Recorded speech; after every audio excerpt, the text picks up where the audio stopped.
आजकल इंडिया में 50 साल के बाद हर कोई नी रिप्लेसमेंट के लिए या फिर आर्थ्रोस्कोपी जैसे कॉम्प्लिकेटेड सर्जरीज के लिए जा रहा है।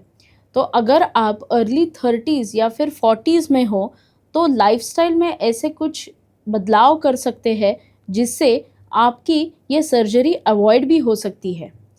आज मैं आपको इस वीडियो से बताऊंगी कुछ ऐसे लाइफस्टाइल मॉडिफिकेशंस जिससे आप ऐसे कॉम्प्लिकेटेड सर्जरी और नी प्रॉब्लम से बच सकते हैं। जान लेते हैं इस वीडियो से। घुटनों की सर्जरी को अवॉइड करना या फिर पोस्टपोन करना काफ़ी हद तक आपके लाइफस्टाइल के ऊपर और टाइमली ट्रीटमेंट के ऊपर डिपेंड रहता है।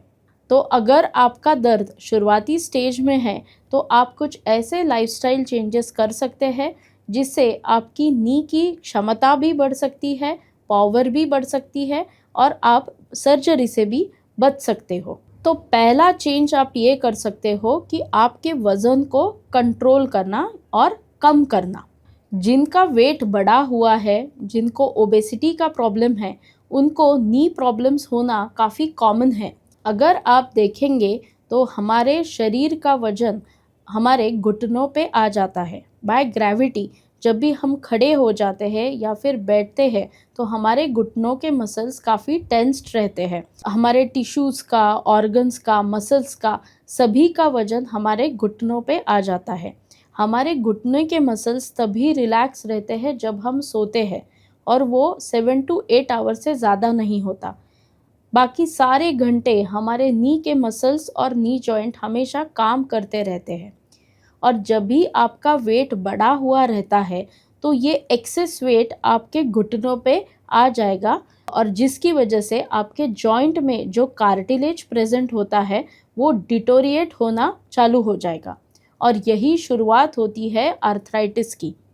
जब भी आर्थराइटिस होता है तब जो जॉइंट्स में कार्टिलेज नाम का एक सॉफ्ट टिश्यू प्रेजेंट रहता है और वो आपके फंक्शनिंग, जो बोन्स रहते हैं जॉइंट्स में, जो बोन्स रहते हैं उसकी फंक्शनिंग को सूदनिंग करता है, स्मूदनिंग करता है। तो जब भी ये कार्टिलेज हमारे जो जॉइंट्स में प्रेजेंट होता है वो किसी भी फैक्टर से अगर वो कम हो जाए तो आपकी मूवमेंट जो जॉइंट में होती है वो भी हैम्पर हो सकती है, यानी कि ख़राब हो सकती है, जिससे हो सकते हैं नी पेन या फिर नी स्वेलिंग। आपके घुटनों पे सूजन आ सकती है, आपके नी में दर्द हो सकता है। तो अगर आपका वेट आप कंट्रोल में रखते हो तो ये कार्टिलेज का डिटोरिएट होना, कम हो जाना प्रिवेंट हो सकता है, जिससे आप आपके नी जॉइंट को प्रोटेक्ट कर सकते हैं। तो अगर आप 1 किलो भी वज़न कम करते हो तो आपके नी पे जो प्रेशर आ रहा है वो ऑलमोस्ट 4 टाइम्स कम हो जाता है। तो आपको ये चीज़ ध्यान में रखनी है कि अगर आपका वेट बढ़ा हुआ है तो आपने नी जॉइंट्स को प्रोटेक्ट करने के लिए या फिर नी जॉइंट्स का फंक्शनिंग सुधारने के लिए आपको वेट कम करना है। दूसरा लाइफस्टाइल मॉडिफिकेशन जो आपको करना है वो है फिज़िकल थेरेपी और एक्सरसाइज।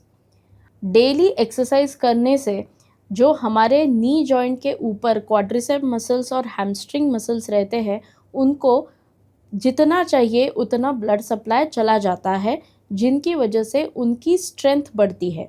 और जब भी ये मसल्स की स्ट्रेंथ बढ़ेगी तो वो नी जॉइंट को प्लेस में रखेगा, कार्टिलेज को भी डिटोरिएट होने से बचाएगा।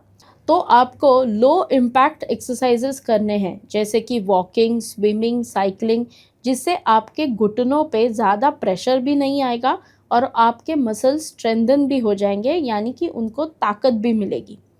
तो आपको कंटिन्यूअसली आपके मसल्स को फिज़िकल एक्टिविटी में रखना है।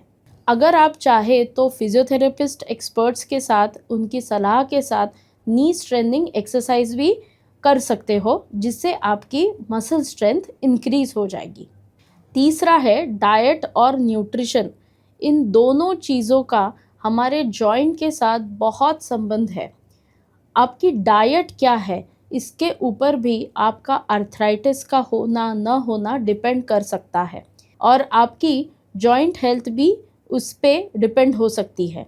अगर आपके डाइट में कुछ डेफिशिएंसीज है, फॉर एग्ज़ाम्पल अगर आपके शरीर में कैल्शियम या फिर विटामिन डी की डेफिशिएंसी है तो आपके जॉइंट का फंक्शनिंग का बिगड़ना काफ़ी संभव है। तो अगर आपको कैल्शियम या फिर विटामिन डी की डेफिशिएंसी है तो आप आहार से या फिर सप्लीमेंट से उसे रिकरेक्ट कर सकते हो। उसी के साथ आप अपने डाइट में कुछ ऐसे एंटी इन्फ्लेमेटरी एजेंट्स इंक्लूड कर सकते हो जैसे कि हल्दी या फिर फ्लैक्स सीड्स, जो एंटी इन्फ्लेमेटरी की तरह काम करेंगे, एंटीऑक्सीडेंट की तरह काम करेंगे और जो भी आपके बॉडी में इन्फ्लेमेशन हो रहा है उसको कम कर देंगे।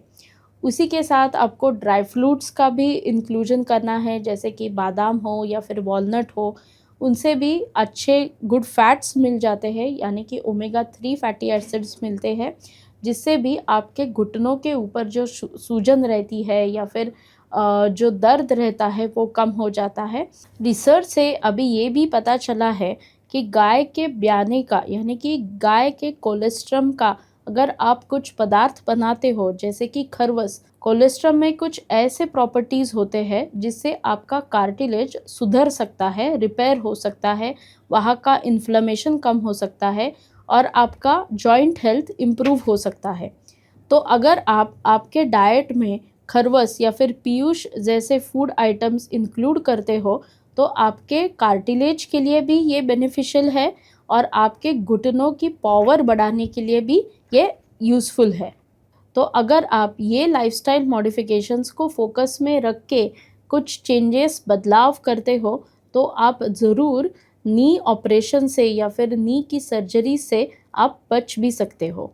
तो अगर आपको ये लाइफस्टाइल मॉडिफिकेशंस अच्छे लगते हैं तो आप मुझे कमेंट में बताइए और ऐसे ही वीडियोस को जानने के लिए मेरे साथ बने रहिए। धन्यवाद।